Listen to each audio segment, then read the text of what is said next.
How to create Grubhub account. Hello everyone, I am Bishaka and welcome to our channel. Now let's get right into the tutorial. Firstly, go ahead and open your preferred browser and in the search bar, search for grubhub.com. You will be led to the official webpage of Grubhub. Go ahead and tap on the sign in button on the top left of your screen.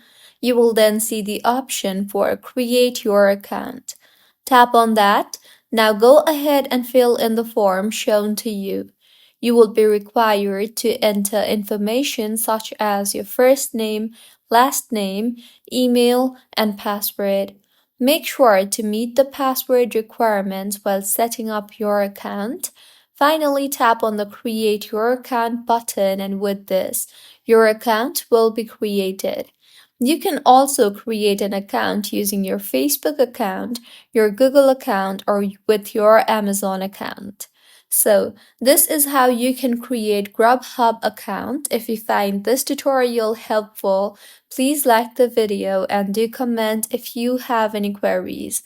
Also, do subscribe to our channel for more helpful tutorials like this.